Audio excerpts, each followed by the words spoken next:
Son las 7:30 de la tarde, una hora menos en las Islas Canarias. Sean muy bienvenidos todos a la redacción abierta aquí en El Toro Televisión, donde estamos ya dispuestos para explicarles lo que es noticia en España o fuera de España, eso sí, con dos principios, la valentía y el rigor. Y dentro de un ambiente general de libertad. Los que pasan por aquí, los que van a oír a continuación, los que oyen cada día, se expresan con libertad. No hacen como algunas televisiones en las que parecen la voz de su amo. Lo que quiera Pedro. Telepedro se va a llamar la que denodadamente insiste en tener. No le vale con las 7 que tiene. Quiere una más. Bueno, pues nada, ¿qué le haremos? Vamos a empezar hoy nuestro recorrido en el mundo y en esas negociaciones que siguen manteniendo Rusia y Estados Unidos en Arabia Saudí. Han estado el fin de semana reuniéndose con unos y con otros, con los ucranianos, con los rusos. Hoy toca con los rusos y la novedad es que el protagonista de la reunión es la seguridad en el Mar Negro. Eso es lo que está ahora mismo en el centro de las conversaciones. Quieren los norteamericanos garantías de que en el entorno, esto es en el Mar Negro, haya un acuerdo de seguridad y de estabilidad que permita avanzar en las negociaciones que son las centrales, las de la paz entre ucranianos y rusos. Bueno, y de las negociaciones en Arabia Saudí, nos vamos a un lugar muy frío del globo, que es Groenlandia. Y nos vamos a Groenlandia porque el vicepresidente norteamericano, J.D. Vance, ha hecho unas declaraciones que ha levantado no poca polvareda. Ha dicho, primero ha mandado a su mujer y a su hijo a Groenlandia y luego va a ir él. Luego les hablo de lo de la mujer. Pero lo importante es lo que diga él, que para eso es el vicepresidente. Bueno, pues ha dicho sin cortarse un pelo, que Dinamarca, que es la potencia colonial que administra políticamente Groenlandia, no está haciendo un buen trabajo con esa isla, la más grande del mundo, Groenlandia, y que además Dinamarca no es un aliado fiable. Ha dicho J.D. Vance que Donald Trump, el presidente, hará con Groenlandia lo que tenga que hacer sin importarle un pepino lo que piensen los europeos.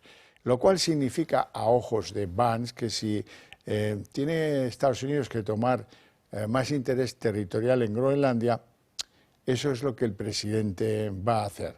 Recordarán que, al menos, bueno, claro, con Trump va todo muy deprisa, pero recordarán que hubo un mitad en broma, mitad en serio, guiño de Trump a Groenlandia y a Dinamarca, en el sentido de que, bueno, pues a lo mejor podríamos comprarnos Groenlandia. Bueno, antes les he dicho que hablaríamos de la mujer de J.D. Vance y de su hijo. Pues están que echan humo en Groenlandia porque, bueno, ellos son muy verdes, tal, no sé qué, bien.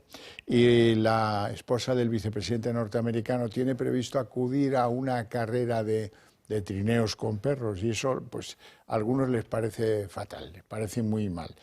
Lo que sí hay que tener en cuenta es lo que piensan los groenlandeses, que le piden ayuda al mundo ante lo que entienden, intuyen que pueden ser los planes de Trump para con su enorme isla país. Dice que si no hablan en voz alta sobre cómo trata Estados Unidos a Groenlandia, la situación se intensificará día a día y la agresión estadounidense aumentará. Por eso necesitamos que nuestros aliados nos brinden apoyo y respaldo de manera clara y distintiva. Eso es lo que opina uno de los líderes políticos más relevantes de Groenlandia en el periódico político más relevante de la isla. Bueno, vamos ahora a ver qué pasa en España. En España estamos todavía lamiéndonos las heridas después del paso de la borrasca llamada Martiño. Después de la borrasca del Martiño, que ya ha traído el sol a algunos sitios privilegiados de la península, ¿qué hemos encontrado? Pues han hallado el cadáver del famoso motorista que fue arrastrado por las aguas en el río Genal, en Málaga. Estaba a 4 kilómetros de donde se le perdió la pista y de donde cayó al caudal de ese río. efectivos de la Guardia Civil han podido localizar el cuerpo, cuya pista se había perdido en Pujerra. Ahora ha sido localizado, como digo, 4 kilómetros más abajo, río abajo, en Faraján. Y ojo, porque no es el único desaparecido que está siendo buscado con intensidad. En el litoral gallego ha habido más desaparecidos, en concreto un varón, un hombre que estaba junto a las rocas, no muy lejos de la Torre de Hércules en A Coruña, que, bueno, pues la verdad es que se lo llevó un golpe de mar, una ola, y sigue siendo buscado por las unidades de rescate. Y al mismo tiempo en Sada, que es un municipio coruñés, se está buscando a una mujer octogenaria que parece haber sido también arrastrada por las aguas y cuya desaparición han denunciado sus familiares. Ese es el escenario en el que nos ha dejado el Martiño. Ahora lo vamos a ver en un vídeo a continuación.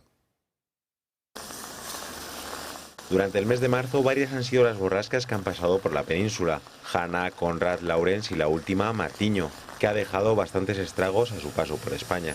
La mitad de las provincias han estado en alerta por viento, lluvia y nieve. Los servicios de emergencias de las comunidades han estado muy pendientes ante los accidentes que se producían. Carreteras cortadas por inundaciones, especialmente en Andalucía y la Comunidad Valenciana. Esta última, que aún sigue viviendo las consecuencias de la dana del pasado mes de octubre, principalmente ha sufrido rachas de viento fuerte, de hasta 70 kilómetros por hora. Las miradas han estado centradas en los ríos de Madrid, Ávila y sobre todo Toledo. El río Tajo ha llegado a un caudal de 1.400 metros cúbicos por segundo a su paso por Talavera de la Reina. Ha producido un derrumbe parcial del emblemático Puente Viejo, uno de los más antiguos de la provincia. Emiliano García Paje afirma que harán todo lo posible para su reconstrucción. Entre todas las administraciones arrimaremos el hombro, como ya hemos hecho en el pasado, para volverlo a su sitio y restaurarlo y que vuelva a ser de uso al menos peatonal en Talavera de la Reina. Si todo eso hubiera caído en 2 horas y de manera muy abrupta, probablemente estábamos más cerca de imaginarnos lo que pasó en Valencia hace muy poco tiempo. Alberto Núñez Feijóo también se ha trasladado hasta el lugar y advierte de la necesidad de infraestructuras acordes. Seguimos planteando que España necesita un plan nacional del agua, donde no solamente se contengan infraestructuras hídricas, sino también infraestructuras hidráulicas, y estos muros y estos diques sobre los que estamos, insisto, ejecutados a principios del año 2000, han salvado que esta ciudad se inundase en repetidas ocasiones en las últimas semanas. La Comunidad de Madrid ha vivido la crecida histórica del Manzanares y otros ríos de la región. Aunque la situación ha mejorado, el servicio de emergencias continúa con las advertencias. El caudal de los ríos va a mantenerse muy alto y el deshielo obliga a seguir desembalsando agua. Por ello hay que mantener las precauciones y no acercarse a los cauces de los ríos. Instan a los ciudadanos a informarse por los canales oficiales. Algunas alertas en la península van desapareciendo y la Agencia Estatal de Meteorología confirma que después de 3 semanas de lluvias casi continuas, los suelos de buena parte de la península están prácticamente saturados. Ya no admiten más agua y toda corre hacia los cauces. Afirman que se espera una semana más seca, con lluvias cada vez más débiles y dispersas. Con lo que ha llegado a llover, la pregunta es, ¿y cómo están los embalses? ¿Están llenos? ¿Están desaguando porque ya no les cabe más capacidad? Y por ende, ¿harían falta algunas obritas en lugar de un gobierno que tira abajo presas para que el agua no se vertiera a los mares sin mayor aprovechamiento en un país que sufre sequías todos los veranos? Nos lo cuenta Marien Vallejo. Todos hemos sufrido el temporal que ha azotado a España en estas últimas semanas, tormentas, viento y sobre todo mucha lluvia. La zona sin duda donde más precipitaciones ha habido ha sido en Andalucía y ante esto muchos están contentos al dar por finalizada la sequía que tanto caracteriza a España y a zonas como esta. Pero esto no es del todo cierto porque sin las infraestructuras necesarias y sobre todo sin un plan hidrológico nacional, el agua no se está almacenando ni tampoco aprovechando.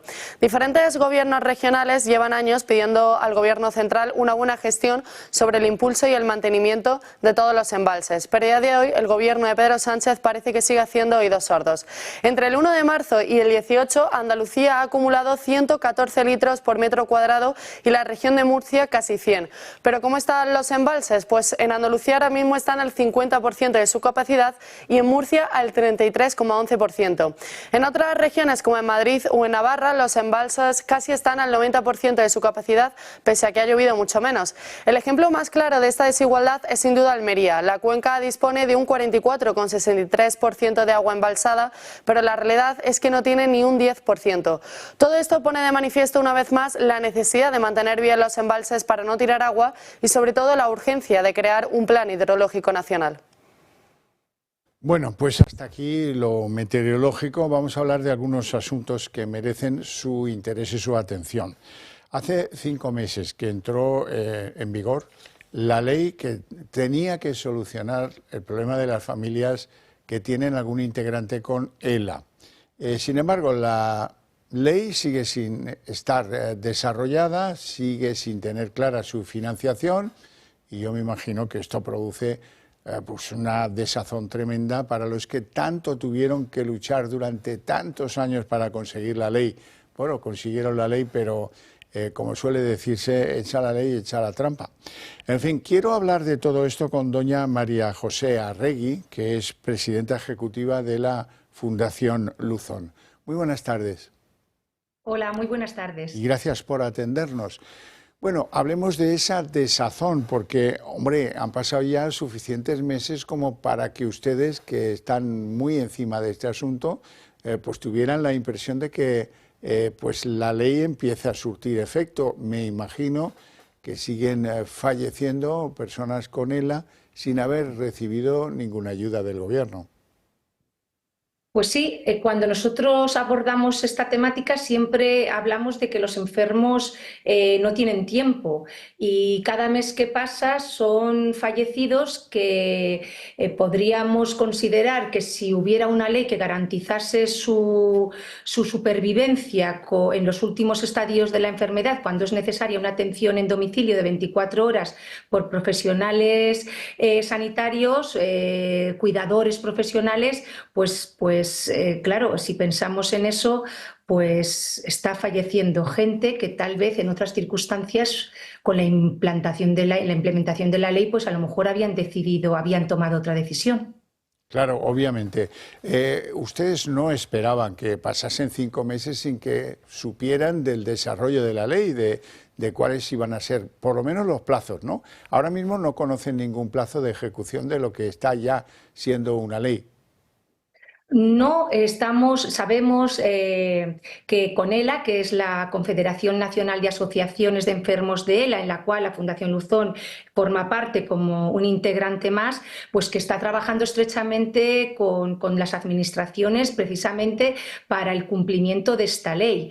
Pero el tiempo para el colectivo de enfermos de ELA, el tiempo es oro. Y verdaderamente, como ha empezado usted su introducción, la situación es de desesperación y angustia. ¿Y qué podemos hacer entre todos para que se cumpla lo que está acordado en esa ley? ¿Qué podemos hacer entre todos? Hombre, la comunidad de enfermos de la nacional, si miramos el proceso, cómo se alcanzó esta ley por unanimidad de todo el arco parlamentario, pues tenemos la esperanza de que esta ley se implemente. Claro, verdaderamente han pasado ya 4 o 5 meses, pero no deja de ser una ley con todas las bendiciones, de la sociedad y del poder político en todo su arco parlamentario. Entonces, esperemos que cumplan. Aquí hay que añadir que tanto el Ministerio de Sanidad como Derechos Sociales son competencias transferidas a las comunidades autónomas y eso hace compleja su aplicación, porque nosotros tenemos una ley con rango estatal que luego se debe localizar en cada una de las 17 comunidades autónomas, y eso hace que la transposición sea compleja, pero bueno, el Estado y toda su magnitud debe ser capaz de hacer esto, porque entonces, ¿en qué manos nos encontraríamos? Sí, fíjese, no es por ser capcioso, pero era mucho más difícil el reparto de los MENAs, ya tiene un plazo de ejecución y de una manera pues, mucho más efectiva, decreto ley, y ahora mismo pues ya está prácticamente en trámite de alegaciones para que se haga realidad primeros del mes que viene. Esta que es una ley, la del ELA, de consenso absoluto de las fuerzas políticas, sin ninguna diferencia, pues no tiene mucho sentido que no se haya asumido con un carácter, por así decirlo, de urgencia, porque con ustedes llevábamos, ¿cuántos? 11 años de retraso de escucharles, pero de no atenderles, digo colectivamente. No, bueno, nosotros verdaderamente el movimiento asociativo de la ELA lleva mucho tiempo en la sociedad, pero con el mayor impulso fue con la proposición de ley que hizo Ciudadanos en el año 2022. A partir de ese momento ha sido una lucha constante que se ha visto alterada por diferentes circunstancias, como fue, por ejemplo, la convocatoria de elecciones generales, que eso paró todo el proceso y tuvimos que volver a empezar. Pero bueno, si es que yo creo que lo que hay que mirar es al presente, y el presente es que hay una ley aprobada el 30 de octubre, publicada en el BOE el último día de octubre del 2024. Estamos a 24 de marzo. A 24 de marzo y ya es tiempo, o sea, ya debe implementarse esa ley. El Estado es una maquinaria muy potente y de la misma manera que se hacen unas cosas con unos trámites con cierta celeridad, pues el Estado en su conjunto, pero el Gobierno, el que ostenta el poder, tiene que entender que este tema también necesita celeridad. Dígame una cosa, señora Arregui, ¿de cuánto dinero estamos hablando? Porque a lo mejor algún espectador dice, hombre, es que será mucho dinero y no habrá de dónde sacarlo, no hay presupuestos, pero tampoco estamos hablando de una cantidad que pueda ser el elemento de bloqueo de la ley. Pues no, efectivamente, estamos hablando de una cantidad de entre 200 y 230 millones de euros. Si nosotros pensamos en el montante general que suponen los presupuestos generales del Estado, que son, espero no equivocarme, como 600.000 millones de euros, pues 220, 230 millones de euros, pues parece poca cosa, ¿no? Para que no pueda tener ese camino. Incluso sin tener presupuestos generales del Estado aprobados, la Ley General de Presupuestos contempla situaciones en las que bien se puede obtener esa cantidad. Un crédito extraordinario o lo que fuere. Señora Arregui, no quiero despedirla sin hacerle una pregunta que situará a nuestros espectadores en la dimensión del problema. ¿Cuánta gente sufre ELA en España? Pues en los estudios que lleva haciendo la Fundación Luzón desde hace porque nosotros hacemos un estudio que se llama el Observatorio y se hace cada 2 años. Este es el 5º observatorio que hacemos y por extrapolación de datos se habla de entre 3.600 y 4.000 enfermos de ELA en España. Bueno, pues a ver si esto sirve para algo y a ver si la próxima vez que hablamos esto está implementado y podemos dar buenas noticias. Doña María José Arregui, un placer enorme tenerla en el programa, le agradezco mucho su interés. Muchas gracias a ustedes, buenas tardes. Un placer. Bueno, pues ya lo ven. Nada, 5 meses después de aprobarse la ley, de hacerse fotografías con los representantes de los enfermos del ELA, no se ha hecho nada. No se ha hecho nada. Bueno, y de esto nos vamos a Aragón. ¿Por qué nos vamos a Aragón? Bueno, pues nos vamos a Aragón porque los sindicatos médicos en Aragón están pues prácticamente a tocar de una huelga indefinida de la sanidad para el mes de abril. Van a ver a continuación algunas de las cosas que publica la prensa aragonesa. Como veo que no me atienden, me marcho. Eso es lo que le pasa a muchos porque los profesionales sanitarios protestan contra la propuesta de la Consejería de Sanidad de reorganizar las urgencias de tarde de los centros de salud. Lo cuenta la vicepresidenta de Aragón, Marc Vaquero. Que la finalidad y el objetivo fundamental del consejero de Sanidad era mejorar el servicio de la atención primaria. Ello lleva la necesidad de hablar, de negociar, de tratar de consensuar. Ya la semana pasada hubo una nueva reunión a finales de semana y la movilización, bueno, pues decidieron llevarla adelante y no paralizarla. Por lo tanto, todo es respetuoso, pero sí que desde luego se ha avanzado en esas conversaciones y esperemos que dentro de poco podamos tener ya una solución. Bueno, y vamos a hablar, con todo respeto, ¿verdad?, de lo que ha comunicado el ministro Ángel Víctor Torres. Anunciaba este fin de semana en su tierra, en Canarias, que sufre cáncer, que tiene algún tumor y que piensa seguir, mientras le sea posible, en sus funciones como ministro. El actual responsable de Política Territorial y Memoria Democrática lo explicaba rodeado de sus compañeros, de sus amigos, en un acto del PSOE en Gran Canaria. Allí explicó que se va a someter a una operación quirúrgica en breve, al parecer a finales de abril, y que espera poder volver al cargo unas semanas después.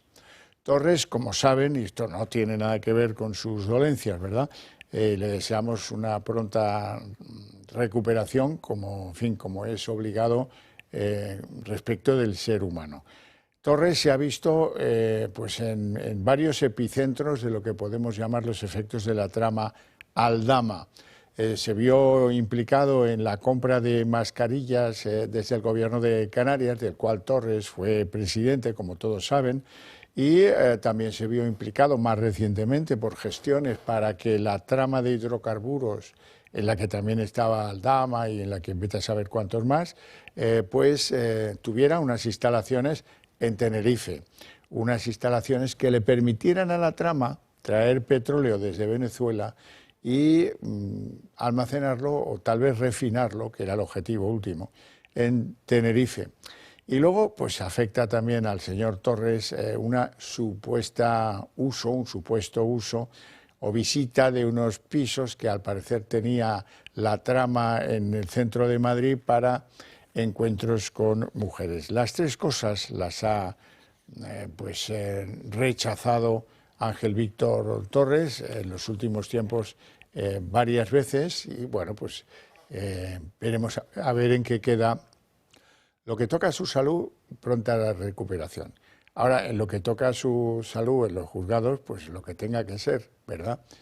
Como a cualquier español que tiene cita con la justicia, lo que tenga que ser, pues tendrá que ser. Y dejando aquí lo expresado por Ángel Víctor Torres, él mismo lo contaba este fin de semana, como les decía, les voy a hablar del Club de Amigos del Toro Televisión. ¿Por qué?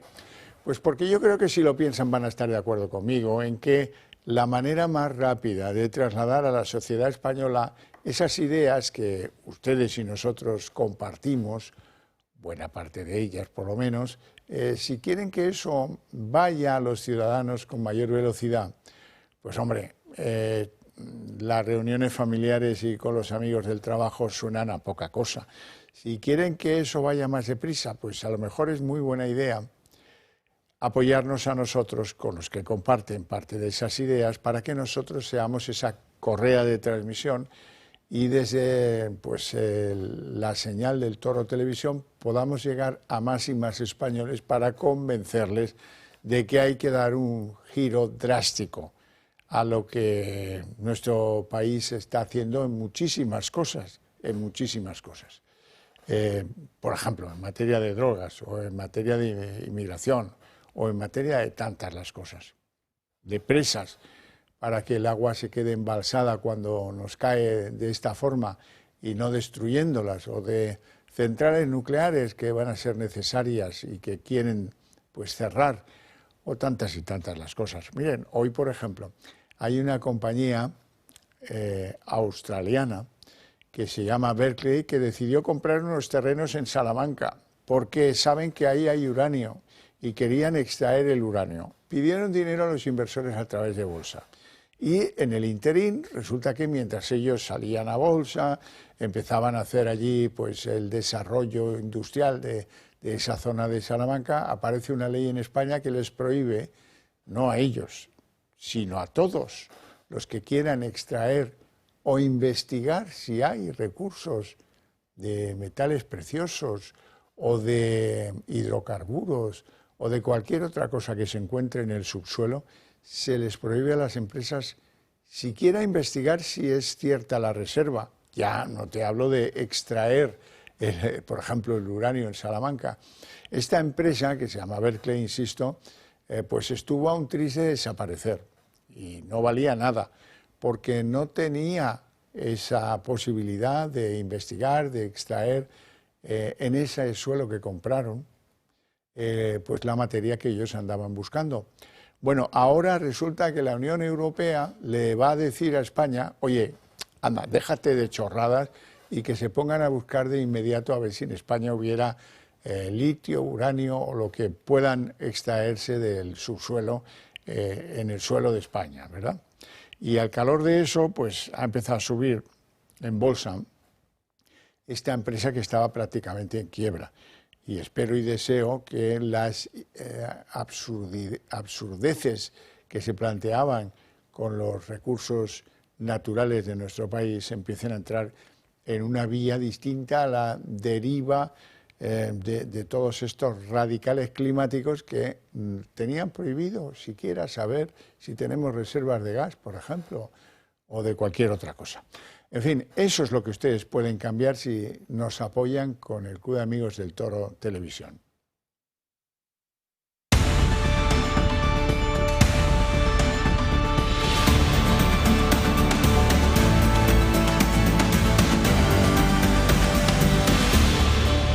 Bueno, abrimos la mesa de análisis político a las 8 en punto. Puntualidad, para puntualidad la española, déjense de la puntualidad británica. No, la puntualidad la de aquí. Don Julián Salcedo, muy buenas tardes. Muy buenas tardes. Doctor en Ciencias Económicas, abogado especialista en asuntos inmobiliarios y secretario del Club Liberal Español. Así es. Muy buenas tardes. Muy buenas tardes. Todo perfecto. Viene la primavera, ¿eh? Dentro de poco, dentro de poco, ya falta menos. Le dejo avisado. Don Alberto Serrano, muy buenas tardes. Muy buenas tardes. Abogado, especialista en asuntos de la administración pública, expolítico, escritor. Y amigo de todos ustedes. Analista lo principal. político. Eso es lo principal. Desde lo luego. más importante. Bueno, hoy tenemos que hablar de presupuestos y lo vamos a hacer como no lo van a oír hacer a nadie. ¿De cuándo datan los presupuestos que ahora mismo rigen en España? Pues oiga, se aprobaron en el 2022. ¿Hay alguno que use mascarillas todavía? ¿O cómo es esto? Hombre, Pedrito, ya casi como que no. Y ahí han ido prorrogando, chapuceando, chapoteando y tal. Y hoy ha llegado el punto en el que ya hasta la izquierda radical le dice, hombre, machote, atrévete, llévalo al Parlamento, a ver qué pasa. No, ya está bien. Pero él no engaña a nadie, no engaña a nadie. Ya nos tenía dicho que él estaba dispuesto a acabar la legislatura, aunque fuera de espaldas al Parlamento. No tiene ningún problema. Ahora, puede que sí tenga un problema, y son los gastos en el rearme europeo, que ahí sí que no va a haber zarandajas. Y lo tiene muy crudo. Pasar eso por sus aliados de viaje, imposible. Aprobarlo con el PP, muy malo, porque cualquier aliado de viaje se puede girar, ya coger la repentina y decir, pues te has quedado sin apoyo y ahora sí que sí, tienes que convocar elecciones. Por eso es tan importante esto de los presupuestos, porque viene acelerado, complicado con lo del gasto en el rearme, qué palabra, que no le gusta nada, ¿verdad? Pues yo cada vez tiendo a utilizarla más, mira tú por dónde. Vamos a escuchar lo que dijo Sánchez. Vamos a avanzar con determinación en esa agenda, con o sin apoyo de la oposición, con o sin un concurso de un poder legislativo que necesariamente tiene que ser más constructivo y menos restrictivo. Alberto dice, a ver cómo lo digo, con o sin un poder ejecutivo que sea más constructivo y menos... Bueno, él va a la concentración de poderes. Estamos hablando de que es un gobierno que desde que se arrancó la legislatura en julio del 2023 no ha aprobado ningún presupuesto. Fíjense ustedes de lo que estamos hablando. La génesis del parlamentarismo, la primera vez que se puede hablar de un parlamento según la UNESCO, fue las famosas Cortes que convocó Alfonso IX, último rey de León, de todos los estamentos privilegiados y no privilegiados de su reino. Un día tenemos que... 1188, que es la fecha primera constatada en el cual hay un acto de parlamentarismo en Europa, a mucho antes que la Carta Magna, que es de 1212.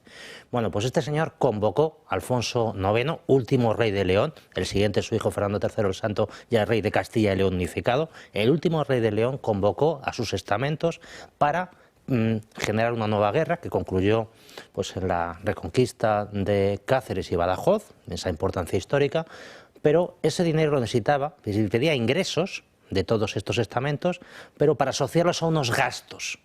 Y ese primer acto es un acto claramente de presupuesto. Yo necesito dinero para unos gastos. Pero es que la historia del presupuesto español, la historia del derecho presupuestario no se acaba ahí. Es muy gloriosa. Tenemos a López Ballestero, 1827, tenemos a el extremeño Juan Bravo Murillo, por ejemplo. La primera ley de presupuesto, 1870, que es de un barcelonés, don Laureano Figuerola, también. El inventor de la... Inventor, vamos a ver. El que dijo esto va a ser la peseta. Efectivamente, efectivamente. O sea, es una tradición histórica que lleva de hace más de 1000 años en España y desde luego se consolida de una manera extraordinaria en el siglo XIX con ningún otro país del mundo. Bueno, pues toda esa tradición a la basura con este señor no me interesa y aquí gobierno yo. Y volvemos a antes del siglo XII. Aquí soy yo el rey, hago lo que me dé la real gana, tengo este derecho. Además, fíjese usted lo que estamos hablando. La gente le pide impuestos, paga impuestos. ¿Pero para qué? Si no le hemos autorizado gastos a este señor. ¿En qué medida este señor nos pide los ingresos si no le hemos autorizado gastos nosotros como pueblo representado en el Parlamento? Es una auténtica vergüenza. Lo que sí que es cierto que la Constitución queda coja y dice que si no se aprueban los presupuestos se prorroga la ley anterior, pero en mi opinión debe de ser durante un año, no más. A continuación, si en un año con presupuesto prorrogado no se lleva a cabo, pues debería de disolverse automáticamente por Ministerio de la Ley, que es lo que tenían que estar proponiendo ya los partidos de la oposición, en mi opinión. Aquí tenemos un vacío legal que conduce a esta situación. Vamos a tratar de remediarlo. El vacío no deja escrito que no tiene un ejercicio de máximo el convocar presupuestos reafirmando los del año anterior. Desde luego. Es que en estas condiciones, ¿para qué nos sustraen? ¿Para qué generamos ingresos con nuestros impuestos, con nuestras tasas, etcétera? ¿Para qué? Si no le hemos autorizado ningún gasto a este señor, ¿de qué vamos? Don Julián. Pues, sí, pero no deberíamos dar la impresión de que efectivamente no se puede o no se puede facultativamente por el Gobierno presentar presupuestos, porque es verdad, la Constitución lo que dice es que en caso de no resultar aprobados se prorrogarán los vigentes. Pero la Constitución obliga a presentar anualmente, antes de que finalice el ejercicio, al finalizar el mes de septiembre, como fecha límite el 1 de octubre, aunque no se cumpla casi nunca, a presentar los presupuestos. Entonces este señor lo que está renunciando no es a que no se los aprueben, es a presentarlos, lo cual está incumpliendo flagrantemente, en mi opinión, la Constitución. Segundo, es que además es sorprendente que todos los grupos parlamentarios, no digo la oposición de PP y Vox, no le exijan, no le estén pidiendo todos los días que presente los presupuestos, porque es que los presupuestos son la expresión de la política de un gobierno.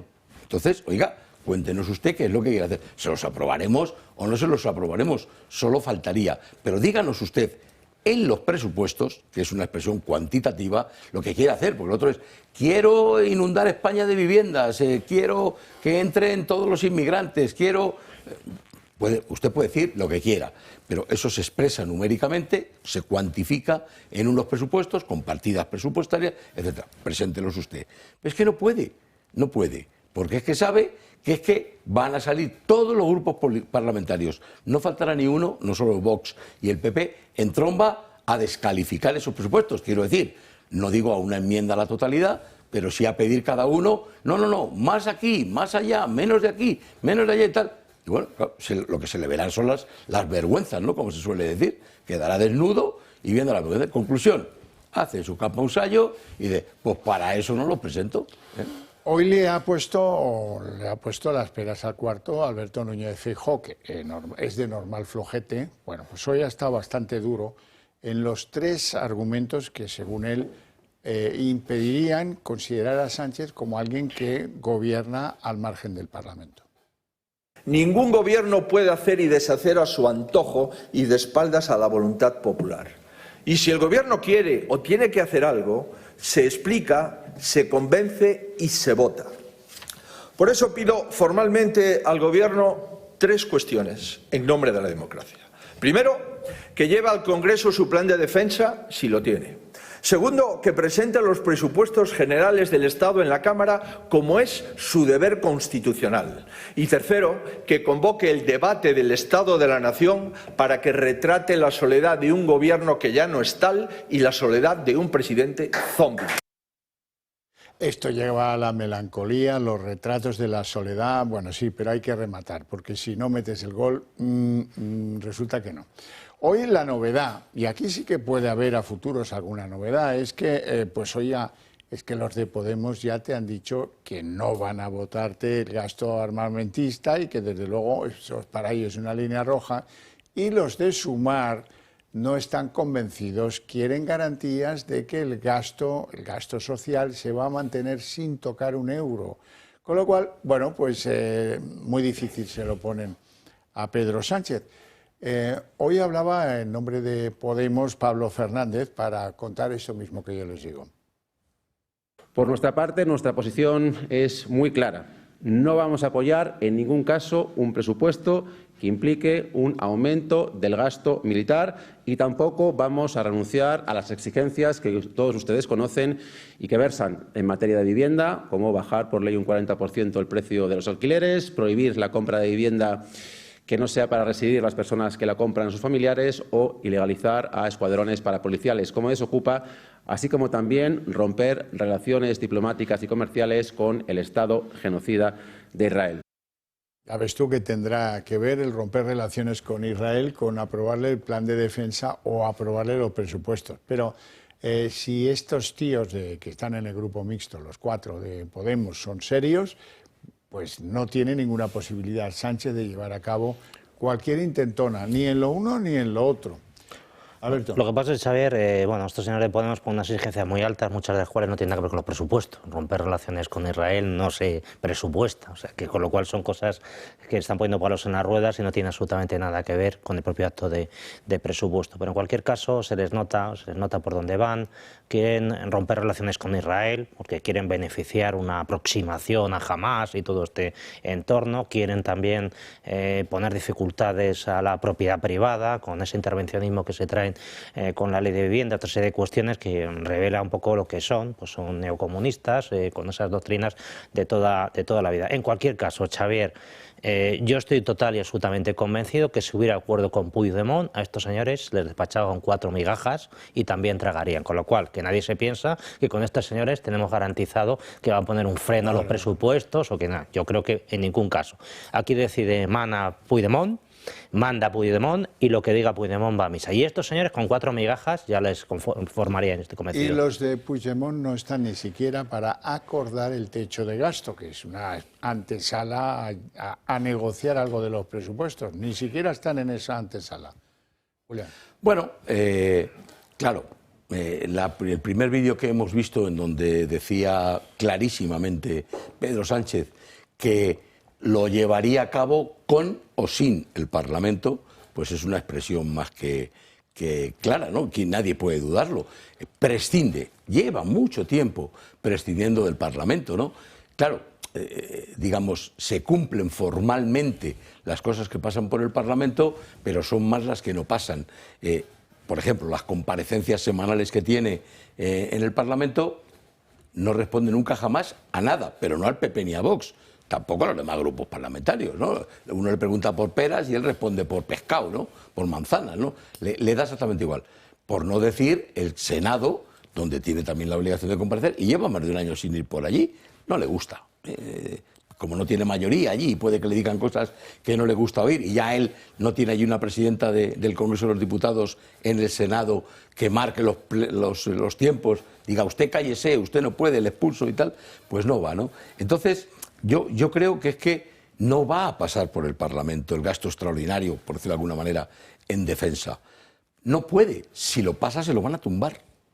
Entonces tiene dos alternativas, pasarlo, tumbarlo y que al final pues se vea obligado a disolver las Cortes, o vaya usted a saber lo que haría en ese supuesto, o la otra, bueno, me criticarán porque no lo paso por el Parlamento, yo lo paso, hago un decreto o el instrumento legislativo que consideren adecuado, lo presento en Bruselas y allí paz y por gloria. Hemos oído a Feijóo que dice, yo le pido al gobierno, ¿cómo que le pide? Exíjale al gobierno. No es tan duro la palabra exigir, ¿no? Es lo que corresponde, ¿no? Yo, si me permites, Julián, yo es que el antimilitarismo de la izquierda no me lo creo.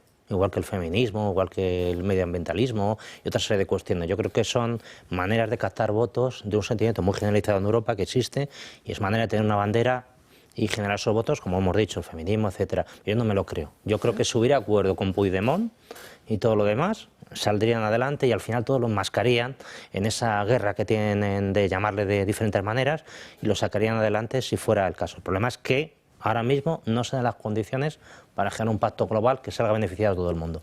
Bueno, fíjate hasta dónde llega la conclusión que Emiliano García Paje evidentemente no habla cada día con Pedro Sánchez, eso es obvio, ¿verdad? Ha llovido mucho en Castilla-La Mancha, el Tajo baja muy bravo, sí, y esas son circunstancias que afectan a la llegada de información al Palacio de Gobierno de las Cortes o del Gobierno de Castilla-La Mancha. Eso, digo yo, debe ser, un poco tiene que haber incidido, porque hoy Paje decía una cosa bastante chusca. Dice, bueno, ahora es el momento de romper con Puigdemont, porque estoy muy contento de que se rompa con él, no hay acuerdo presupuestario, pues se va a romper con él y así no habrá que pagarle más peajes.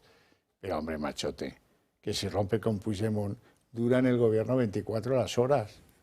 Oye, que los manchegos soy gente de abierta inteligencia. Paje, ¿qué ha pasado? Debe ser el agua. Sin duda tiene que ser el agua. No se pueden aceptar más condiciones de Puigdemont.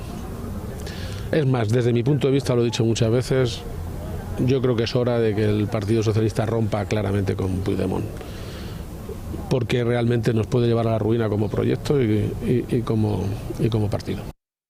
Sí. Serrano. Sí, este señor lo ha dicho muy bien claro, lo que le preocupa son los votos. Que están perdiendo votos, se lo percibe en la calle y todo lo demás. Yo creo que hay un elemento que efectivamente no puede sacar el plan de defensa, que la Unión Europea le dé un toque muy serio y que se vea forzado a convocar elecciones. En ese contexto sufriría mucho el Partido Socialista. Ya le pasó en el año 2008 con la crisis financiera, que fue estirando la convocatoria del 2010 y se pegó el castañazo. Esto mismo lo está intuyendo yo creo que Paje. Entonces, ante la posibilidad de no sacar eso de defensa y ante la posibilidad de convocar unas elecciones, lo que pretende este señor es, oye, corta ya, si no vamos a sacar nada más de este, y ya nos vamos un poco desviando, nos vamos un poco estableciendo distancia y todo eso lo vendemos con cierta dignidad de cara a pedir los votos y seguir gobernando. Es lo que está provocando este hombre. Julián. Bueno, es evidente que Paje está anclado a su silla como presidente de Castilla-La Mancha, de ahí no se mueve y no dará un paso que pueda suponer que pueda salir de esa posición, ¿no? Pero es que, claro, dice, es el momento de romper, tal. En sus manos está. Tiene tres alternativas. Una, en el seno del partido, él es militante con tal, y con una serie de diputados autonómicos, lo exige, que se abra un debate, en el sentido que lo perderá, pero puede abrirlo. Dos, en el Congreso de los Diputados, donde hay parlamentarios que provienen de la Junta de Castilla-La Mancha. Pues para lo que valga, yo ya no digo votar en contra del PSOE, que deberían, sino que por lo menos ponerle las peras al cuarto, exigirle lo que fuera. Tampoco. Y por último, en su propio Parlamento Autonómico, él pone allí una moción de censura simbólica, no valdrá para nada jurídicamente, no tendrá efectos jurídicos, pero bueno, da el salto, da la cara, ¿no? No, sale en la tele, eso sí, cuando ve un micrófono se lo come, allí lo suelto. También se puede marchar del PSOE. Bueno, vamos a ver, ¿qué teclitas puede tocar Pedro Sánchez para que esta sensación de fin de viaje, de fin de llegar a la estación término, no sea tal? Él es un funambulista extraordinario, ¿eh? Eso yo no le quito mérito.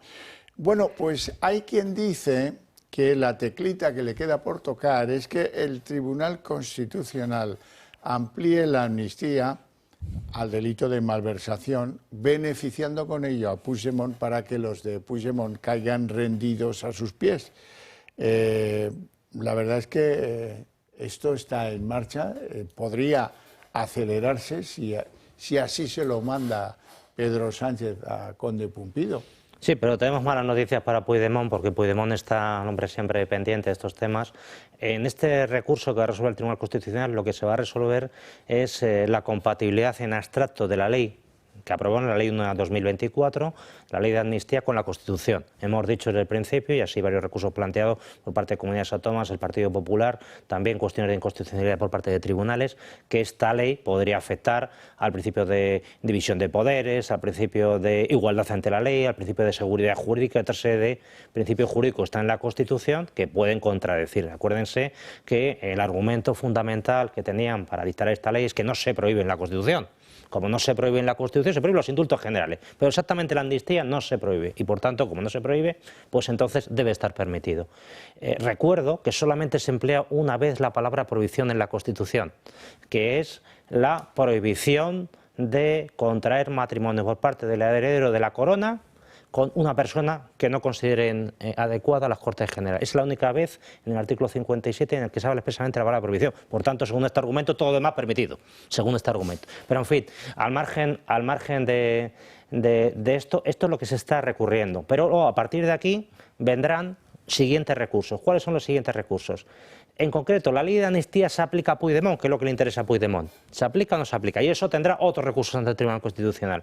Y por lo que estamos viendo, además, y es una cosa que lo vengo diciendo desde el principio, como el Tribunal Constitucional no ejecuta nada, al final todas esas sentencias se las devuelve a los tribunales de instancia. Y cuando lo tienen los tribunales de instancia, que ya ha pasado con el tema de los seres, a su vez, como tienen dudas en orden a la ejecución, pueden elevarlo a la Unión Europea, a ver si esto que se pretende ejecutar es conforme o no al derecho de la Unión Europea. Por tanto, todo lo que diga el Tribunal Constitucional al final va a pasar por el Tribunal de Justicia de la Unión Europea. Y esto va a retrasar el tema 2 o 3 años más que todavía le quedan al señor Puigdemont. Sánchez no tiene tanto tiempo. Bueno, Julián. El problema que hay con este tema de si finalmente considerará que la malversación es amnistiable, porque es de lo que se trata, no, esto ya no es la amnistía está, aprobada por el Tribunal Constitucional, no tiene ningún problema, es la malversación, realmente el delito de malversación el que no acepta, ¿no? Pero el problema está en que es que la mayoría de los españoles conocemos el sentido de las sentencias que va a dictar el Tribunal Constitucional antes de que las dicte. Y es que será porque está jurídicamente muy claro y no cabe ninguna duda. No, porque va a sentenciar siempre en un sentido que de una forma u otra favorece al gobierno, ¿no? Esto es lo lamentable, que ya no ha lugar a discusión jurídica. Pues esta interpretación del artículo tal, de la ley tal, no, es igual. Él falla en un sentido, como hizo con los ERE o como ha hecho con tantas otras.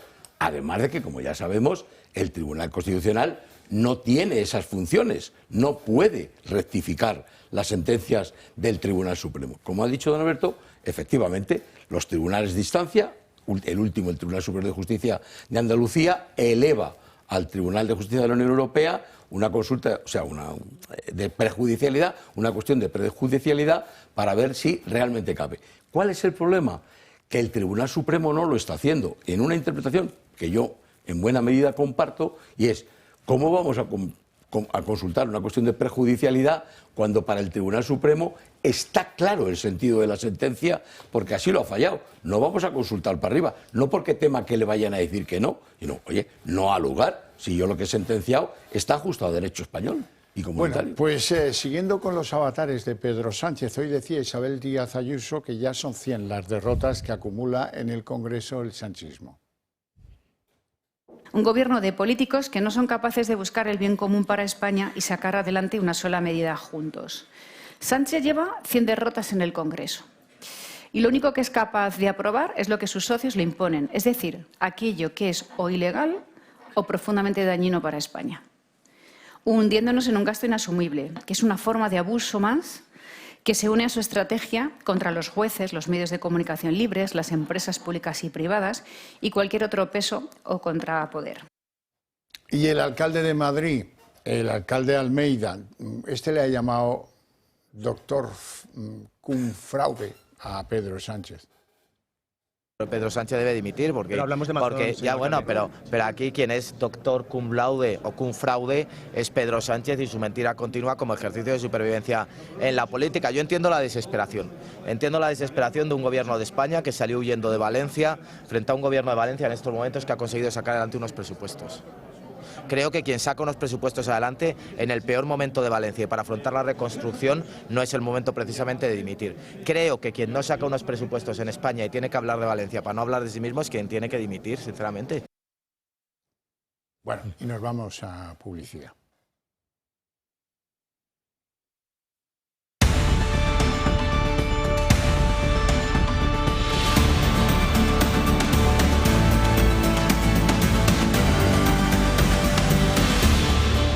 Y les tenemos que dejar contado cómo ha sido esa comisión sobre la policía patriótica que se ha abierto en las Cortes y a la que acudía hoy María Dolores de Cospedal, que si alguien no se acuerda fue ministra de Defensa, secretaria general del Partido Popular y que ha dicho que ella no maniobró para conocer o para presionar a Podemos en ningún caso. La exsecretaria general del Partido Popular, María Dolores de Cospedal, ha asegurado que la policía patriótica no existió nunca. Eso que usted llama policía política, para mí es una creación ficticia y no ha existido. Y le vuelvo a reiterar, yo pongo en duda que esa llamada policía política haya existido nunca, desde luego en esos momentos. Estas declaraciones se producen tras su comparecencia en el Congreso de los Diputados en el marco de la Operación Cataluña, la supuesta trama parapolicial creada desde el Ministerio de Interior durante el gobierno de Mariano Rajoy para destituir a los políticos independentistas catalanes. Hoy mismo, coincidiendo con su comparecencia, se han publicado nuevos audios con el comisario Villarejo. Yo tengo acceso directo a un tío que me da información clave del tema de Esquerra para desmontarlo. ¿Pues también a mí? La exministra no reconoce la veracidad de los audios, pero sí admite haberse reunido con él. Yo no sé lo que se ha podido hacer con esas conversaciones. Sé que en muchos casos, en el pasado, han estado manipuladas y han estado editadas. Y sobre esta, de la que hemos hablado esta mañana un rato, no sé lo que habrá pasado. Pero desde luego yo no voy a asumir como reales y verídicas las pretendidas conclusiones que se puedan sacar de ahí. Esquerra Republicana acusa a la exministra de usar métodos propios de una dictadura. Para actuar de manera paralela, fuera del Estado de Derecho, buscar la destrucción de las personas con pruebas falsas, todo eso son métodos de dictaduras. ¿Le parece muy patriótico subvertir el Estado de Derecho para acabar con adversarios políticos? Las afirmaciones que usted hace para realizar la pregunta no se corresponden en absoluto con la realidad. Y sigo pensando, señoría, que el independentismo excluyente es lo peor que le puede pasar a un país. Esta comparecencia se produce tras la reciente declaración de Mariano Rajoy y el exministro del Interior, Jorge Fernández Díaz, señalados como responsables políticos de la Operación Cataluña. Dado que don Alberto Serrano ha hecho aquí prueba de erudición a propósito de las Cortes de León, me van a permitir un pequeño apunte. Este chico que aparecía ahí hablando en nombre de Esquerra Republicana es uno que pasa por ser uno de sus grandes ideólogos, Francesc Marc Álvaro. Escribía antes en La Vanguardia y todas estas cosas. Lo que no sé si lo sabe, pero desde luego que si lo supiera lo ocultaría, como hace muy buena parte de los líderes de Esquerra Republicana, es que no sé yo qué pensarían sus votantes si supieran que Ramón Franco Bahamonde, el hermano del caudillo, el aviador, el del Plus Ultra, el que fue de Palos de Moguer a Buenos Aires, Bueno, pues en las elecciones generales del año 1931, formó parte de las listas de Esquerra Republicana de Cataluña. Bueno, hombre, alguno podría decir, ¿y cómo es posible? Bueno, porque era masón, que es una de las cosas que no está claramente explicada en Esquerra, que es, bueno, el vademecum de los masones catalanes y no catalanes, porque Ramón Franco Bahamonde había pasado en Cataluña escasas las noches, ¿verdad?, de su vida. Alguien podría decir, no, pero es que ese era republicano. No, fue republicano un ratito, porque luego, ¿cómo murió Ramón Franco?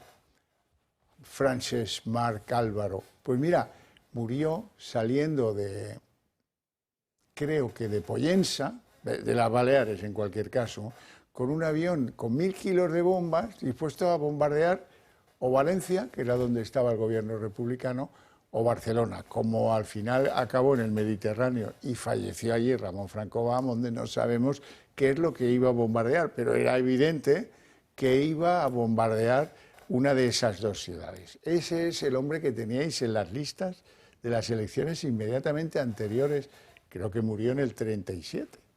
Bueno, pues así es que, ¿de qué estamos hablando? Aquí pontificando sobre lo que hacen los gobiernos dictatoriales. Y otro día, si queréis, haremos un apunte sobre los escamots pardos, estos que le imitaron el uniforme al Duce, a Mussolini, y que atemorizaban a los catalanes de las partes más rurales porque iban a misa. Y algunos de ellos perdieron la vida tiroteados en un ribazo de las carreteras del Penedès, por poner un ejemplo. Y algunos tuvieron que salir huyendo, como el abuelo de Puigdemont, el señor Puigdemont, que se tuvo que refugiar en Cádiz. Hablando de historia, salía la señora Ayuso, entre otras cosas, enfurecida porque van a cortar el desfile el 2 de mayo. Yo le invito a que se haga un desfile histórico con todos estos voluntarios que es el 2 de mayo, todas estas asociaciones de recreación histórica que lo harían bastante bien. Por otro lado, sería siguiendo la tradición de cómo el gobierno de España dejó tirado a Madrid en 1808, pues ahora 1825. Yo creo que los madrileños tendríamos que salir disfrazados o vestidos, uniformados de época, y haremos un desfile extraordinario. Lo sentiría, lógicamente, por las Fuerzas Armadas, que se privan de un día pues muy bonito para ellos. Por otro lado, Xavier, en relación con María Dolores del Cospedal, quería decir que hay una cosa que me ha impresionado, teniendo en cuenta las últimas declaraciones que hemos visto, Begoña Gómez y compañía, que es que ha llegado allí y entonces le han hecho determinadas preguntas, le he dicho, perdóname, pero eso no lo voy a responder en concreto porque está judicializado. Lo otro no es objeto de esta comisión. Y a lo que le preguntaban que era objeto de la comisión, respondía abiertamente. Tenía capacidad, por así decirlo, de saber distinguir y contestar y colaborar dentro de lo que ella puede sin entorpecer la justicia. Qué maravilla en comparación con estos otros, que dirían, no tengo ni idea de nada, no quiero saber absolutamente nada, no quiero colaborar absolutamente nada. Y, por otro lado, decir simplemente que es raro que María Dolores del Cospedal pudiera saber algo, porque esto es una operación del Ministerio del Interior, no el Ministerio de Defensa, que era el de ella. En cualquier caso, lo que hiciera este señor comisario Villarejo, pues ya sé que es muy discutible. Pero en cualquier caso, Xavier, le pregunto a usted, ¿no sería obligación de la policía investigar qué se estaba tramando cuando se estaba preparando un golpe de Estado? Pero, obviamente. ¿Qué dudas hay de eso? Es que yo no sé de qué se quejan estos señores. Estaban tramando un golpe de Estado que efectivamente dieron, en las condiciones que las dieron, que podía haber sido mucho más violento, pero tuvo sus circunstancias muy conflictivas, y pretendían que no se investigara. ¿Pero qué es esto? Pues yo te contesto, porque, aunque te ha contestado también Javier, efectivamente es algo que yo había notado. Claro. Pues es que una de las obligaciones que tienen los cuerpos y fuerzas de seguridad del Estado es vigilar, investigar, indagar, para evitar la comisión de posibles delitos. Y no se investigan solo a los DRC, sino a aquellos que sean sospechosos de que pueden estar tramando, repito, la comisión de un delito. Puede ser un delito de tipo político, un delito de tipo económico o cualquier otro de tipo social o el que fuera. Por tanto, es su obligación. Claro, querer identificar cuando la policía o los cuerpos de seguridad investigan a un partido político determinado, en este caso independentista, como es ERC o como pudiera ser Junts, identificarlos automáticamente con el calificativo de patriótico. Pero ¿cómo patriótico? Si aquí no hay patriótico de ningún tipo. Investigará posibilidades, acciones delictivas que se estén fraguando por ERC o por Vox. ¿Alguien piensa que a Vox no le están vigilando, investigando si tienen información de algo? es que estarían incumpliendo con su obligación, ¿no? Luego lo que acabamos de decir, la respuesta de María de Cospedal, hombre, solo faltaría que no se le notara su cualificación, su calidad formación, de abogado del Estado. formación. ¿No? O sea que... Bueno, los abogados de Estado ya no son lo que eran, bueno. También te digo. Isabel Díaz Ayuso, me ha interesado mucho lo que ha dicho sobre Zapatero. Tiene toda la razón. Como estarán viendo, el expresidente Zapatero está en todas las maniobras que llevan a España al abismo internacional, a pactos envenenados con narcodictadores y tiranos, a enfrentarnos a nuestros socios históricos, asesorando y marcando el camino al presidente Sánchez, hablando por todo el mundo en nombre de nuestro país en público y en privado, buscando sus propios intereses. Y mientras, España ni está ni se la espera en el actual panorama internacional. Ya no me gusta tanto que utilice la tribuna como presidenta de Madrid para hablar de lo injusta que es la situación de su pareja Alberto González Amador. A ver, llevamos 13 meses, 14 meses con un juicio mediático por una inspección fiscal que, como mucho, era una multa. Que de no ser mi pareja no estaba en ningún lado, que a nadie le interesa, un señor que nunca he oficializado, que nunca he presentado, que nunca ha ido a ningún lado en calidad de ser pareja de nadie, al que nunca he sentado en la Comunidad de Madrid a hacer negocios en mi nombre, al que yo no conocía cuando esos ejercicios, que no contrata con la comunidad. Yo creo que todo eso está de más.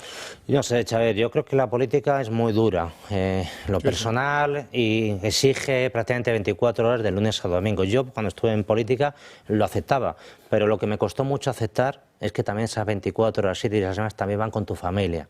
Cuando tuve un problema, pues no sé, cuando salió una serie de publicaciones sobre mí, sobre Nacho Cano, que había dejado de decir, no podéis ni imaginar lo que sufrieron de mi familia.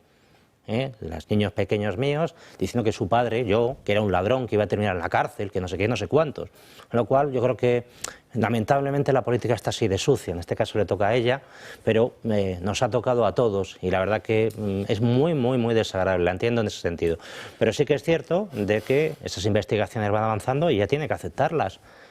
Lo que pasa es que, claro, yo creo que desde el primer momento, en vez de haberse puesto frontalmente a defender a su pareja, tenía que haberse puesto a un lado, en mi opinión, y de algún modo no utilizando el propio altavoz que ella tiene para defender a una determinada persona, porque si hace eso se expone a que lógicamente también le ataquen en la misma condición.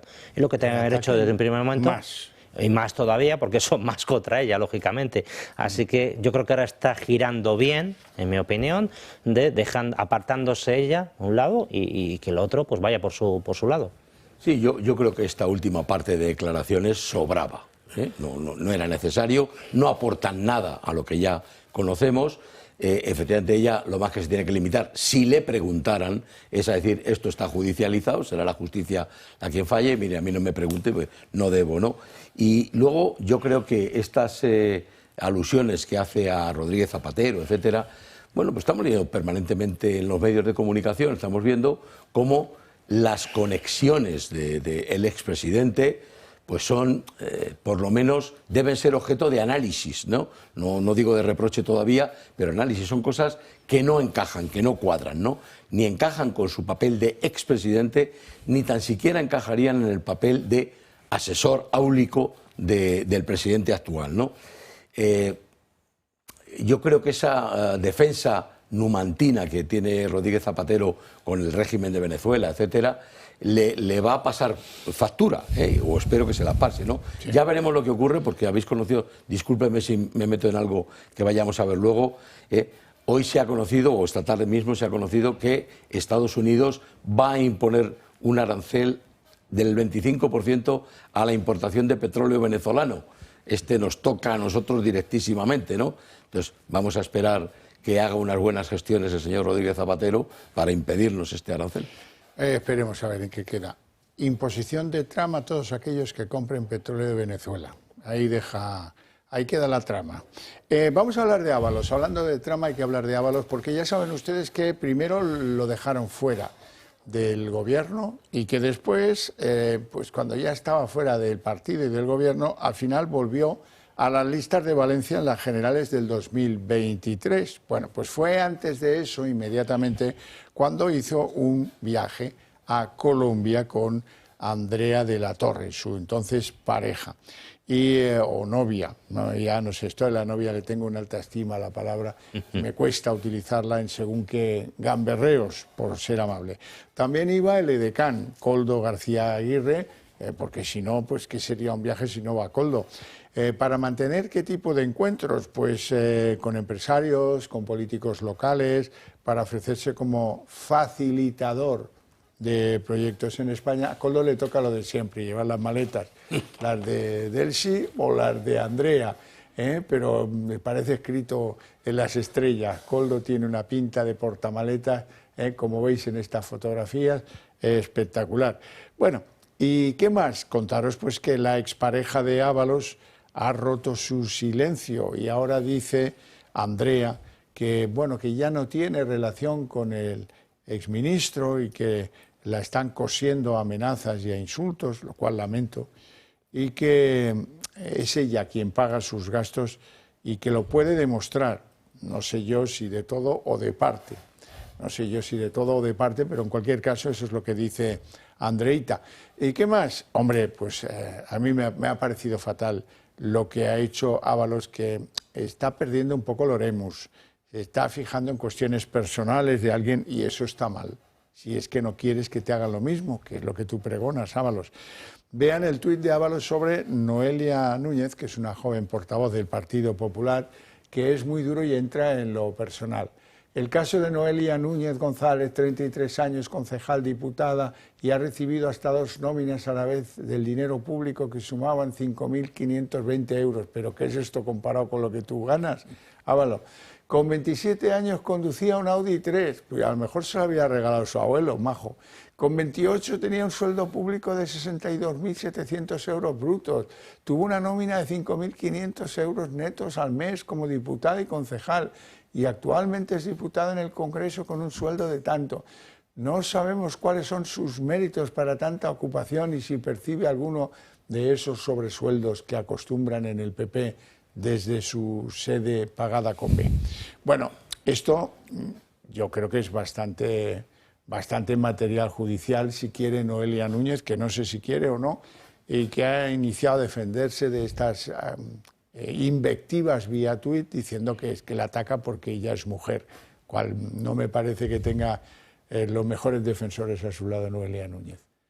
Bueno, es aquel ladrón que todos son de su condición, de algún modo, y ve a esta persona y le molesta, ahora tiene algún tipo de encontronazo y le tira todo esto encima de ella. Yo la verdad es que, no sé, habla de unas cosas como si fuera la única. ¿Cuántas personas hay de 27, 28 años incorporados a los partidos políticos? También, por supuesto, el Partido Socialista, que están ocupando espacio con esta señora. Pues muchos, ¿no? Pues la política es así, se necesita gente joven, que tampoco son tan jóvenes, con 28 años hay gente que es notaria, que es registradora, que es juez, que es magistrado, etcétera, etcétera, etcétera. Tampoco estamos hablando de un crío con 28 años, no se es crío. Y me ha hecho gracia la vía esta que está arrancando con Andrea, esas declaraciones que hacía usted referencia de que ella estaba pues, mal atendida, sin recursos, lo hace en el seno de un programa que es conocido porque normalmente paga a la gente por hablar. Se ha visto hace relativamente pronto con el caso Errejón. Por tanto, ¿cuánto nos estará llevando? Oye, a lo mejor interesa el tema y a ver qué va contando esta señora, porque por ahí a lo mejor saca más que un fiscal, un juez, un no sé qué, y nos podemos divertir. Julián. Yo ya me pierdo con tantos nombres, ¿no? Andrea, Jessica, Melissa, no sé cuántos nombres hay, ¿no? A este le salían las parejas como setas, ¿no? No sé si la diputada esta, Noelia Núñez, ha renunciado a ejercer acciones judiciales contra él o no, no lo sé. No las ha anunciado. Probablemente con las cosas que ha hecho público, que ha revelado en público, son datos, supongo que no son confidenciales, supongo que habrá entrado en el portal de la Comunidad de Madrid y la propia declaración que hacen los diputados ahí aparecerá, ¿no? Pero como seguramente estamos todavía en horario infantil, no diré más que ese tuit del señor Ábalos tiene una continuación de Noelia Núñez en la que le califica acertadísimamente. Ya. Bueno, como es horario infantil, no lo vamos a poner.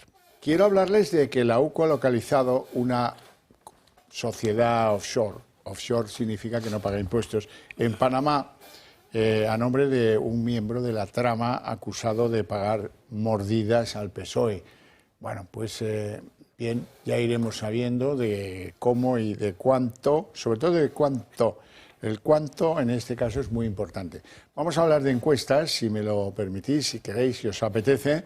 Hoy han hecho una encuesta, atentos, en la Comunidad Valenciana, con un supuesto, y es que Mazón no se va a presentar a las próximas elecciones autonómicas. Y esa encuesta lo que establece es que el Partido Popular aguanta 32-34 frente a lo que tenía antes, 34,7, bueno, sí hay una leve merma, que el PSOE no arranca, estaba en 27,8 y ahora está entre 28 y 30, lo cual es un sopapo que le dan a Diana Morant, la ministra con cartera valenciana, y que si acaso hay un escenario político en la izquierda después de la Dana, pero quien se lo mete en el bolsillo es Compromís, que pasaría de un 14% a 19-21 escaños.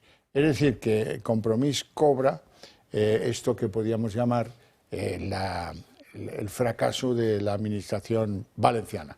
¿Algún comentario?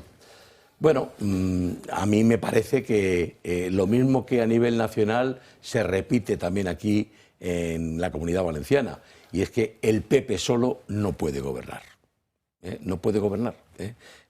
Con 32-34 sobre 45-46, digamos, para alcanzar la mayoría absoluta, pues le faltan 13, 14, 12, que son justamente los que tiene Vox. Por tanto, en la Comunidad Valenciana se repite de nuevo la historia, o con Vox o no gobernará. Es verdad que entre la suma de PSOE y Compromís no consiguen la mayoría suficiente, ¿no? No, pero casi la empatan, ¿eh? Claro, Entonces, yo creo que probablemente Mazón lo ha hecho muy mal y debería haber dimitido, si no el día siguiente, ahora ya que esto parece encaminado, si ha anunciado ya, como he entendido, que ya no se va a presentar a las próximas elecciones. No, él no. La encuesta la han hecho preguntando sobre esa hipótesis. Si no se presenta, votarían al PP. Bueno, pues ya ha conseguido la respuesta. Que no se presente. Yo creo que es un escenario muy igualado. Presentándose él, el PP perdería las elecciones, no tengo ningún tipo de duda. A partir de aquí quería decir lo mismo que dice Juan Julián, es si el PP quiere seguir gobernando, necesita una alianza estratégica con Vox, no hay otro camino. Bueno, pues no parece que estén muy por la labor. Lo digo por lo que ha dicho hoy Feijóo, que ha dicho no acepto chantajes de Vox. Le han insinuado, pues Antonio Fuster ha insinuado, hombre, el camino abierto en Valencia a lo mejor podía seguirse en Aragón o en Murcia y tal. Y Feijóo ha vuelto a decir lo clásico, que no acepto chantajes de nadie y que no. Bueno, pues no. Vamos a las elecciones generales. Hoy hay una encuesta, hay dos, pero una es muy interesante. Es la que publica El Español. Según esta encuesta, habría una caída histórica de los resultados socialistas, que se quedarían en 115 escaños de los 121 que tuvo en las últimas elecciones generales. Lo que pierde el PSOE se lo llevaría el PP, poco más o menos, aumento de la expectativa de Vox de 33 a 42 y del resto pues poco que contar, que se hunde sumar de 31 a 9 y poco más. Eso es lo que dice El Español. La misma encuesta la publica el periódico El Debate, pero el resultado es bastante más críptico. Según la encuesta de El Debate, el Partido Popular ganaría las elecciones 141-143, pero el PSOE mantendría 124-125. Y también coincide más o menos la tendencia en que Vox pasaría de los actuales 33 a 42-43 y coincide la tendencia en que Sumar pues se quedaría en muy poquito. Sí, los que mantienen estables prácticamente en todas las encuestas el movimiento independentista, nacionalista, 25 entre los cuatro partidos. A partir de aquí el PSOE a duras penas puede llegar a 125, 150 entre ambos. Entonces necesitan 25 o más, un poquito más, de la extrema izquierda. Y esa división que hay les destroza. Probablemente juntos irían un 12%, tendrían 28 diputados, calculo yo, pero en separados, cada uno con un 6, uno, 7 otro o por ahí, pues consiguen el resultado que estamos viendo. Como mucho 4 Podemos y como mucho 9 Sumar, por tanto 10, 12, que sería insuficiente para el proyecto Sánchez, que necesita de esta gente. Julián. Yo he hecho un ejercicio con la de El Español, pero podría hacerlo también con la de El Mundo, en el cual si sumamos los votos, los escaños de los independentistas, Junts, ERC, H. Bildu, PNV y BNG suman 29, redondeando 30. Yo hago el ejercicio de quitarle a 350 30 y son 320, y entonces la mayoría está en 160, 161, ¿no? Con 147 o 141, 43, el PP no puede gobernar. No tenemos tiempo para más, tenemos que dejarlo aquí con mi agradecimiento, eso sí, a estos dos estupendos tertulianos que habrán hecho vuestras delicias, y mi agradecimiento también para todos los que nos veis cada tarde pacientemente. Por eso tengo premio para vosotros a la vuelta de publicidad, el día en 30 minutos.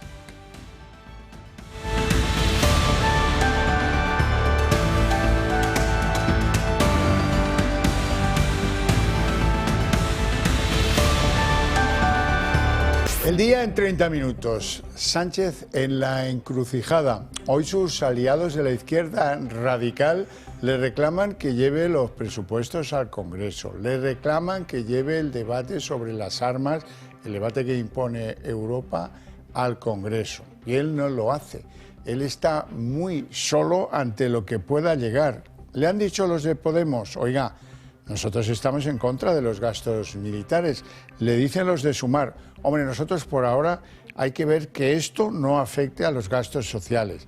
Sánchez volverá a pasar por el Parlamento este miércoles para explicar qué es lo que pide Europa en materia de rearme, sin que avance en los consensos con las fuerzas políticas de España, ni en los gastos militares ni en los presupuestos, que parecen abocados a que se tengan que prorrogar los actuales, que datan del año 2022.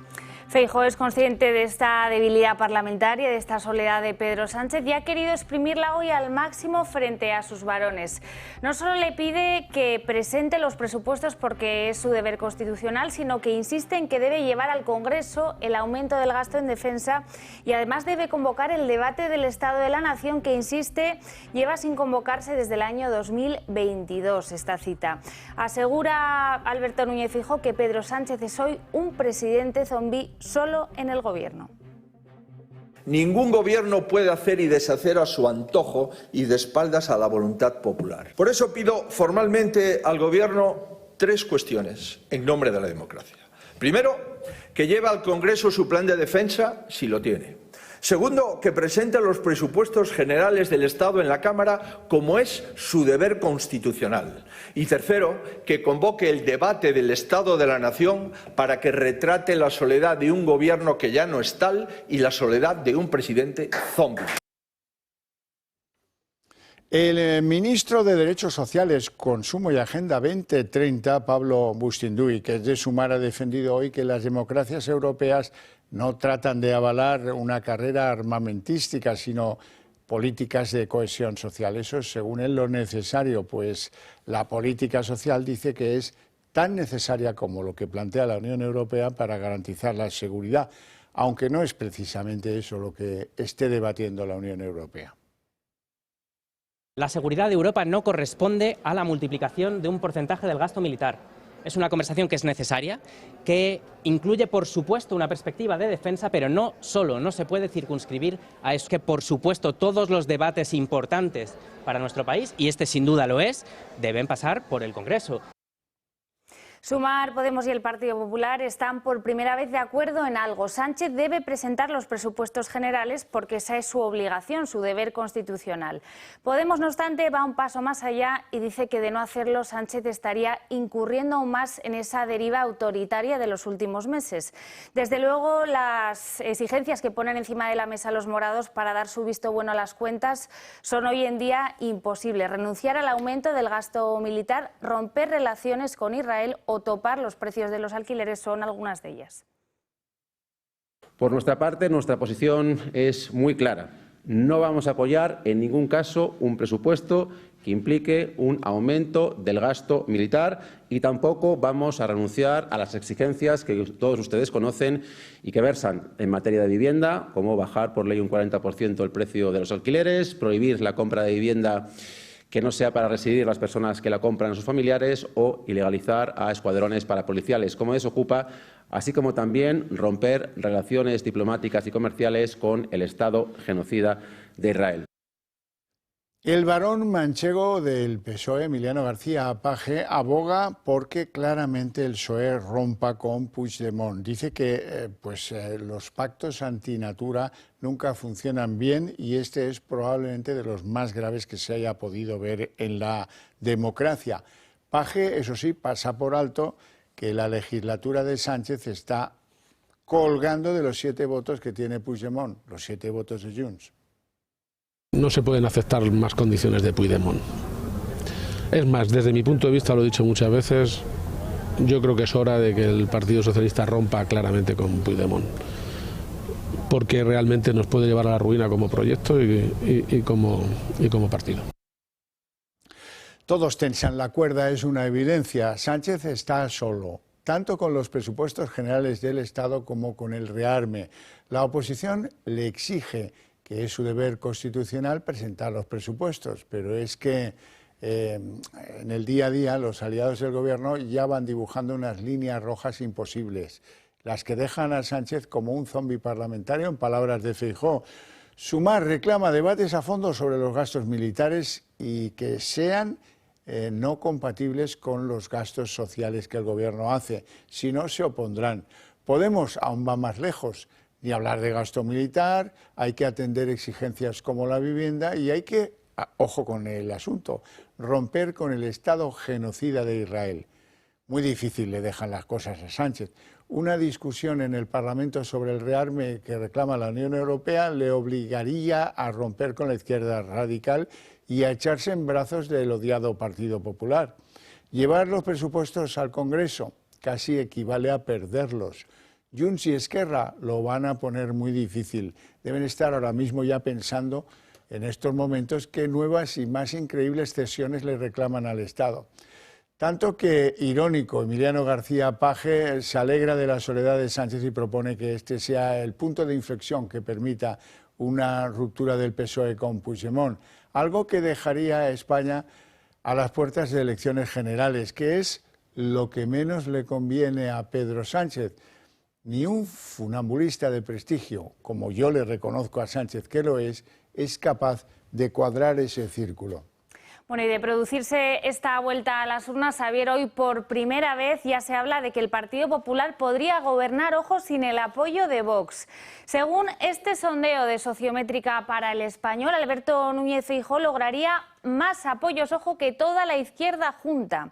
Esto significa que para gobernar no necesitaría del sí de los de Abascal y le valdría solamente con su abstención. Esta encuesta apunta a una subida de escaños en ambas formaciones, con una victoria amplia del Partido Popular que solo tendría que llegar a acuerdos puntuales con Vox. La caída más estrepitosa la protagoniza en este caso Sumar, que perdería nada más y nada menos que 22 escaños respecto a las últimas elecciones. Y en la Comunidad Valenciana el Partido Popular empieza tímidamente a frenar su caída a cuenta de la gestión de la Dana.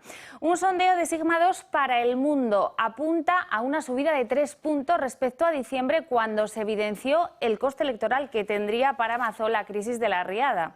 El Partido Socialista sigue sin rentabilizar ese discurso contra los populares, aunque, ojo, conserva opciones más que notables de gobernar frente a un PP muy alejado ya de los resultados de 2023.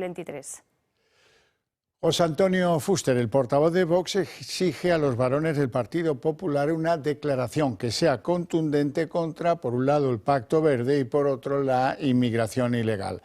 Mazón, dice Fuster, ha marcado el camino, señalando que para otras comunidades autónomas gobernadas por el Partido Popular, si quieren tener presupuestos autonómicos, pues Aragón o Murcia ya saben lo que tienen que hacer.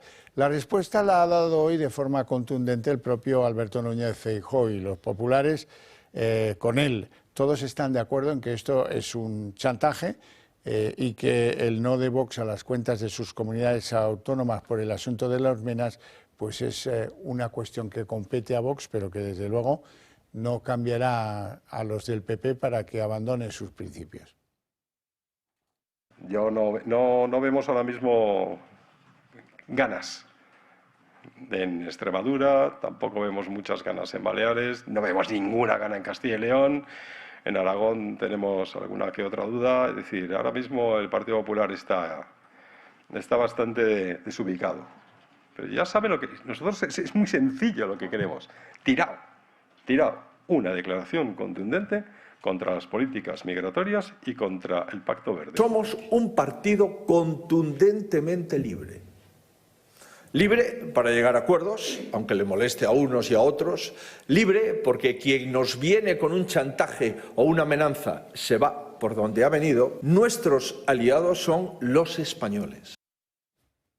Y en la página de Tribunales El Confidencial revela hoy que el exministro José Luis Ábalos viajó a Colombia con una de sus novias a las que colocaban empresas públicas, en este caso con Andrea de la Torre, solo 6 meses antes de que Pedro Sánchez le rehabilitara para las elecciones de 2023. El viaje tuvo lugar 1 año y medio después de que Ábalos fuera cesado como ministro de Transportes por motivos que en ese momento se desconocían, pero que hoy sabemos estaban vinculados con sus actividades ilegales y con un presunto informe del CNI. Ábalos y Andrea volaron a Bogotá, lo están viendo en imágenes, junto a Koldo García, que fue el encargado esos días de pasear a la novia del exministro, mientras este intentaba actuar como intermediario, como facilitador de diversos negocios, valiéndose de su posición de exministro de Colombia en Europa. Estos negocios, por cierto, asegura este artículo del Confidencial, no llegaron a buen puerto. 6 meses después, Ábalos no solo logró revalidar su escaño, sino que Sánchez le premió con la presidencia de la Comisión de Interior de la Cámara Baja y con el plus salarial correspondiente. Y Ángel Víctor Torres anunciaba este fin de semana que sufre cáncer, pero dice que va a seguir con sus funciones como ministro. El responsable de la cartera de Política Territorial y Memoria Democrática fue rodeado por sus compañeros y amigos en un acto del PSOE en Gran Canarias, donde dijo que iba a ser sometido a una intervención quirúrgica, al parecer a finales de abril, y que espera volver al cargo unas semanas después. Torres, como saben, se ha visto en el epicentro de la trama de Aldama por gestiones con la compra de mascarillas para Canarias, cuando era presidente de esa comunidad, por encuentros para instalaciones de la trama de hidrocarburos en Tenerife y por supuestas visitas a unos pisos en el centro de Madrid, propiedad de Aldama, para encuentros con mujeres. Y hoy también es noticia la comparecencia de la exministra y es número 2 del Partido Popular, María Dolores Cospedal, en la comisión que investiga el supuesto espionaje por parte del gobierno de Mariano Rajoy a cargos independentistas durante el procés. Ella ha negado la existencia de esa bautizada como Operación Cataluña y también de la Policía Patriótica. Asegura que es ficción. La comisión ha estado marcada por la revelación de unos nuevos audios entre Cospedal y el excomisario Villarejo, de los que ella se desvincula por completo.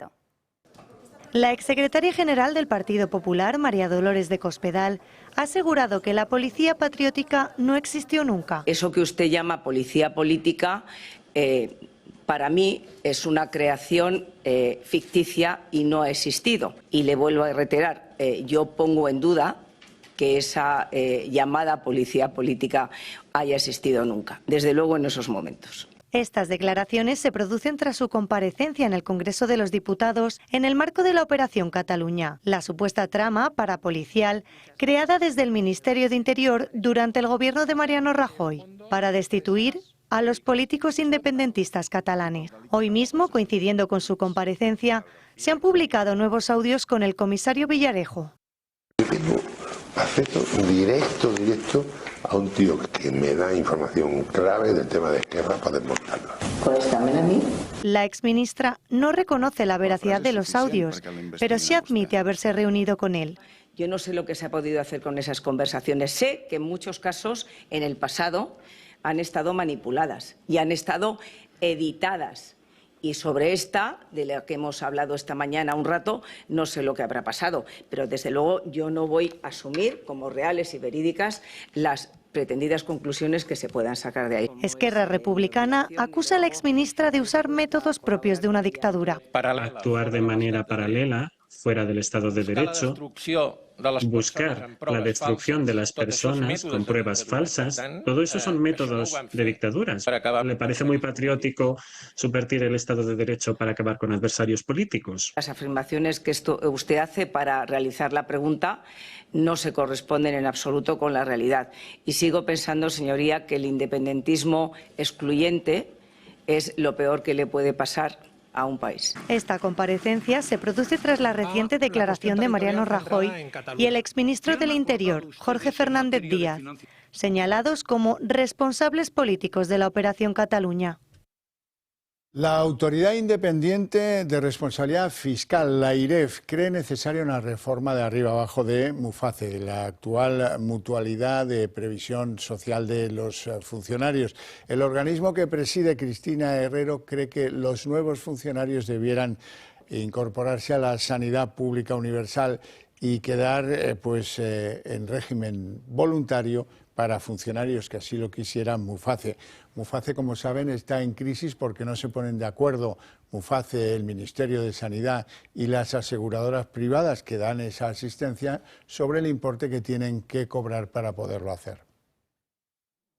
En medio de la crisis abierta entre el Gobierno y MUFACE, AIREF, la Autoridad Independiente de la Responsabilidad Fiscal, ha publicado un nuevo estudio en el que propone que MUFACE sea voluntario y que los nuevos funcionarios se incorporen de manera progresiva a la sanidad pública. Estas dos grandes reformas estructurales no son cambios inmediatos. Lo que propone el organismo fiscalizador es un traspaso paulatino ajustado a las capacidades del Sistema Nacional de Salud y a los resultados de la evaluación de los determinantes de las listas de espera. Según AIREF, estas reformas a medio plazo permitirían racionalizar el sistema y generar ahorros, tanto para las arcas públicas como para los mutualistas. Según los datos recopilados, el 24% de los mutualistas opta por la sanidad pública, llegando a alcanzar el 70% en aquellos casos que presentan patologías más graves.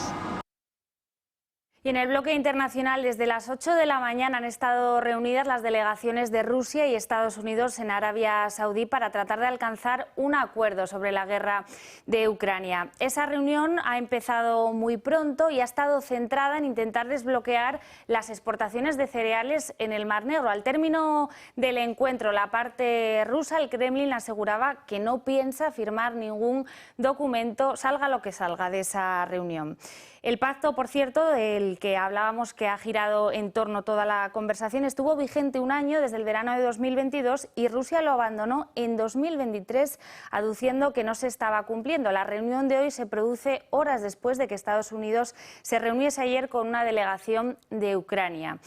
Y mientras ambas delegaciones estaban reunidas en Arabia Saudí, Ucrania denunciaba un nuevo bombardeo en el noroeste del país, en la localidad de Sumy.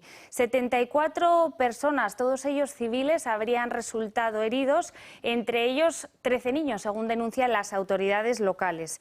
El bombardeo ha dañado una zona residencial, una escuela y un hospital. Ucrania pide abandonar los ataques mientras siguen las negociaciones de paz.